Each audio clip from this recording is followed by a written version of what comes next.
Hey, it's Molly. Welcome back to my channel. As I wanted to walk you through more of how this Cardinal Grand Cross is working in your chart, what it's activating, and also how it's going to continue to play out into early November.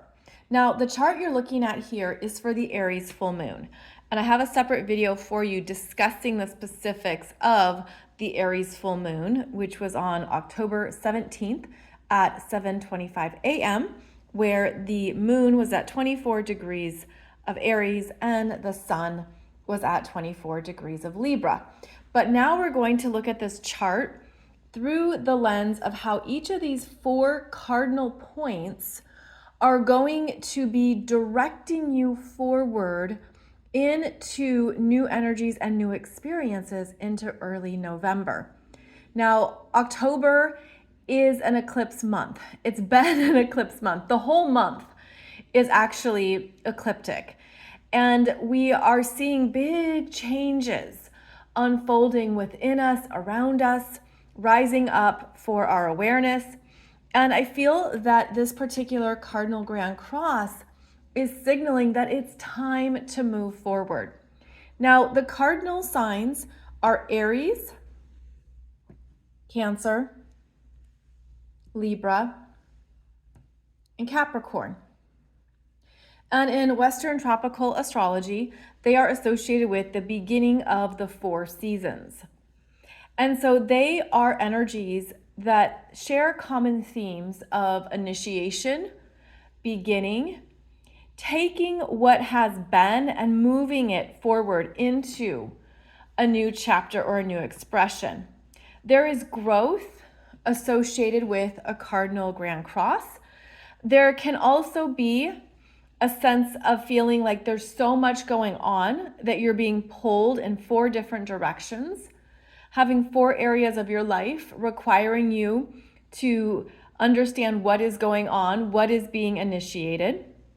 This energy can feel quite scattered.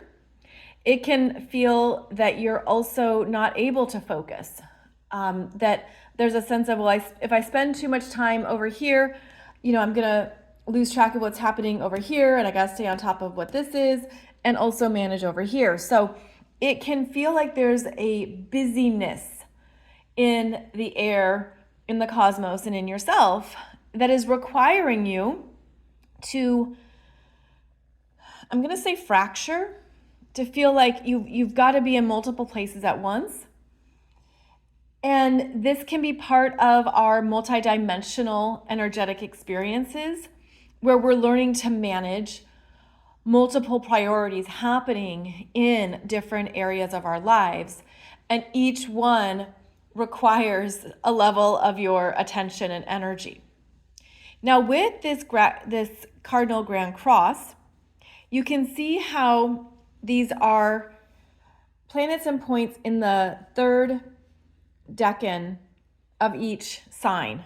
And so the 3rd decan is 20 to 29 degrees, and it's the area of mastery, that what you've been learning needs to be applied. There's responsibility and maturity in the planets between 20 to 29 degrees. There's a sense of, what do you need to take care of? What do you need to prioritize? And how are you doing so wisely? So this also contributes to a sense of maybe even urgency. Like, you don't want to drop the ball over here. You can't let something go over there. There's a sense of, I've got to be on top of all of this at once. And this energy, as I said, it started strongly with this Aries full moon, the middle of October, but it goes into early November, and I'll talk about why that is. But just know that 4 areas of your chart are requiring you to take something seriously and be aware of it. Now, another common theme with the 4 cardinal signs is that not only are they about beginning and initiating, or rather continuing to move something forward, especially again in the 3rd decan of the signs, but it's a directing energy. It's directing you into something that you need to move towards, but that direction comes from what happened previously, what happened beforehand.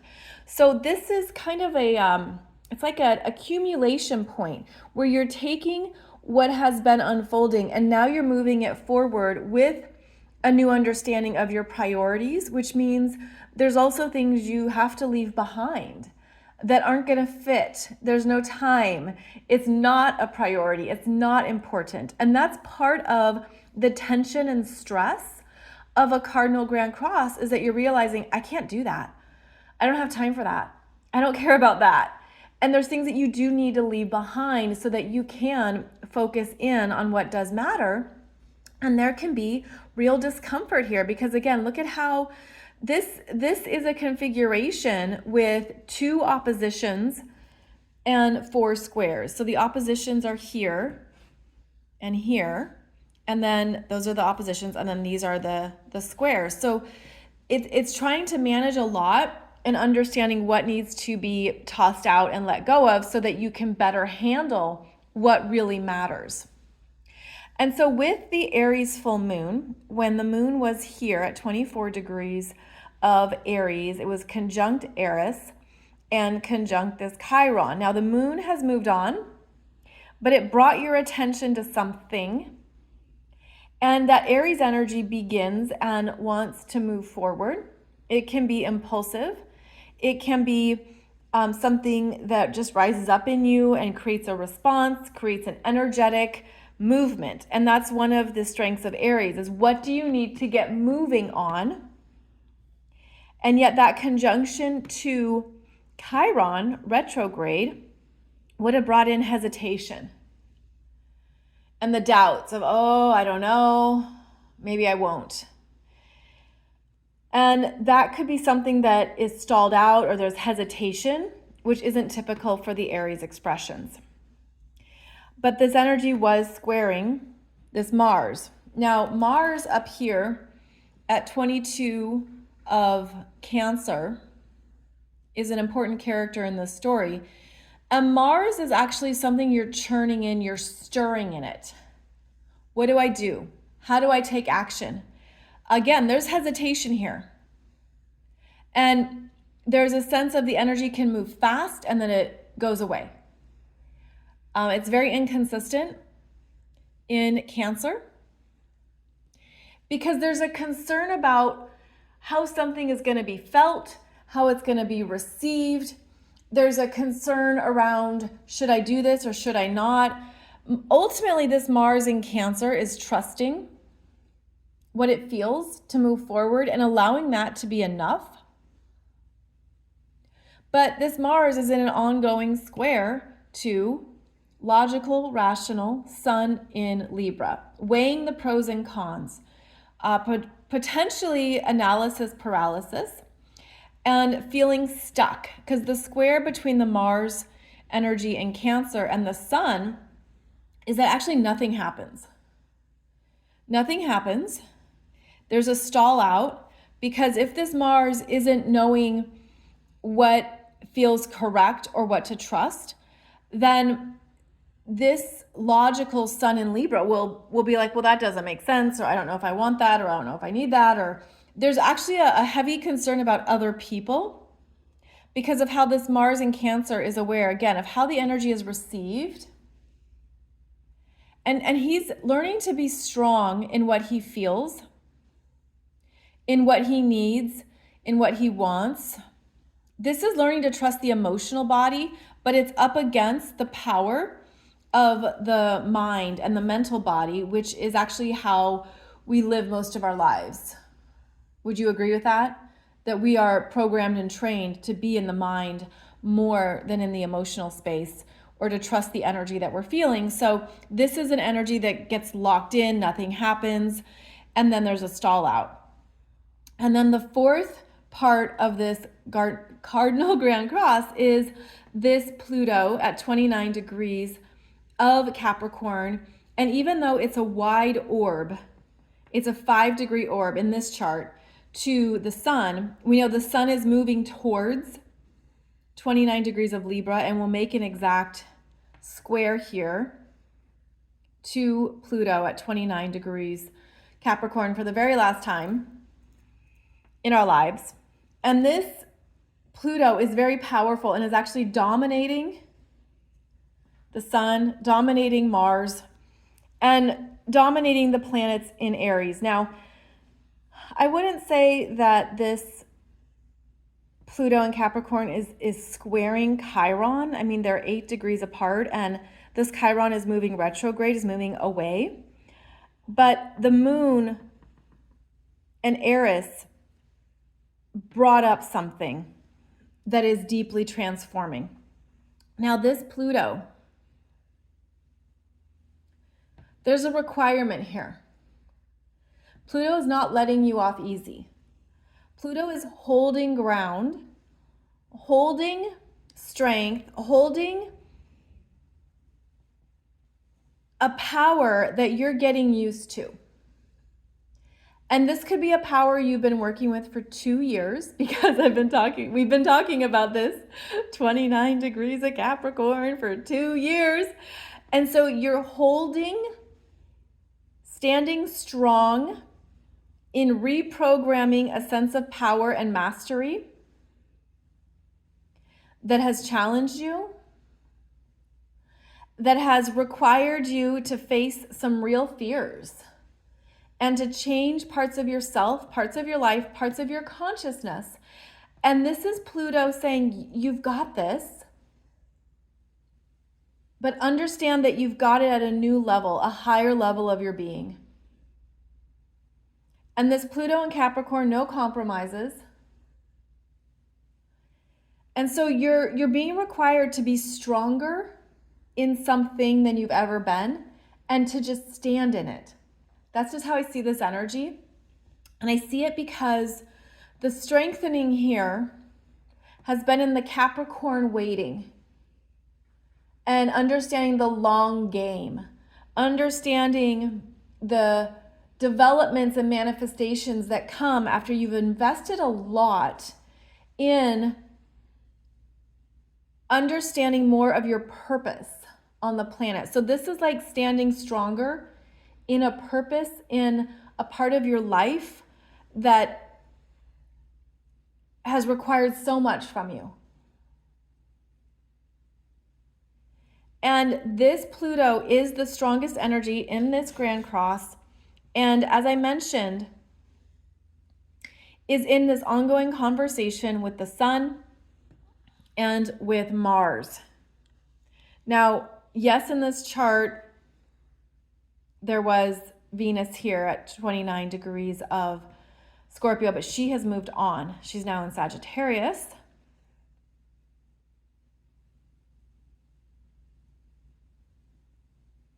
And I have a separate video for you discussing the minor grand trine of these 3 outer planets with this Uranus at 26 of Taurus and Neptune at 27 of Pisces. So that would be a separate video to watch. I wanted to focus just on this Cardinal Grand Cross because of how it's working with the sun, sense of self, understanding your skills, how you're here to be in connection with others. You know, it said that the sun is in its detriment in Libra, meaning the sun isn't as strong in Libra. I don't believe that though. I feel that the sun has strength in every sign. It just shows up with different strengths. And this, the sun being about the sense of self, and the sun in Libra is being about considering others. And how that is really working in your life, how connections are going, how partnerships, relationships are showing up for you. Because there's a pressure here. When we look at this as a T-square with the sun squaring Mars and the sun squaring this Pluto. So when we look at it as only a T-square, okay, take out the Aries. This part of our relationships are changing, and you might not know what to say or what to express, but you've got feelings about it. You've got some things going on inside about it, Like it's sort of like the people who've pissed you off, but you don't know how to talk about it, or you've been triggered and you don't know how to express it, but you're feeling it. We're taking inventory and stock on how we are feeling empowered and the people who either recognize or don't recognize that. And as this sun moves further through the last 5 degrees of Libra and squares this Pluto, you're already aware of relationship changes that have been underway. And maybe you've been standing strong in that discomfort. You've been feeling it and just, it's like biting your tongue. Because there could be a hesitation to create more conflict.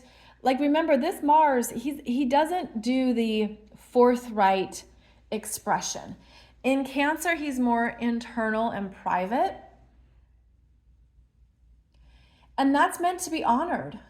So if you're feeling like you've got a lot going on, you're evaluating things, you're evaluating circumstances, relationships, or people, or you're just sitting in something and you don't know what to do with it, trust it. Trust it. Alleviate yourself of the mental burden to figure it all out, because it means that something is rising up within you that you're meant to feel. There's a deeper feeling here that is actually guiding you, but it's being overruled by the sun and this Pluto. So this sun is going to be in this ongoing square to Pluto and still in a square to Mars through the rest of Libra season. And then the sun moves into Scorpio October 22nd. And when that happens, it's going to alleviate this tension with Mars, and the sun is going to really have a deeper sense of what you want and what you feel. That it can show up first as being pissed off at all the people, or being upset, or being angry, or having a strong response, a strong reaction. Because what happens is that as the sun in Libra moves away from that sense of equilibrium and, well, let me just listen to their perspective and let me hear them out, you move into Scorpio, and Scorpio's like, wait a minute, did you ever listen to me? Did you listen to how I felt? Did you consider what I want? And so the sun changes its ability to be neutral, so to speak, and now is passionate about what matters to you. And then the sun is going to connect more positively with this Mars in Scorpio season. So if you feel like you're just at a standstill, you're holding tight, you're just like, what do I do with this? I would say you're meant to listen to yourself.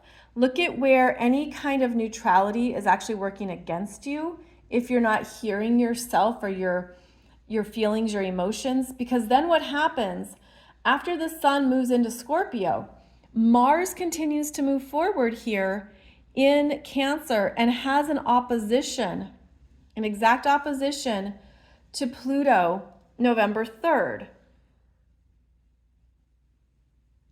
And as that opposition unfolds, there is a bursting here. I'm getting the visual of a water balloon bursting as Mars reaches a very peak point of opposing this Pluto, and the water balloon bursts. Whatever you've been holding, feeling, or sensing, it's meant to come out, but the Mars in Cancer doesn't regulate well.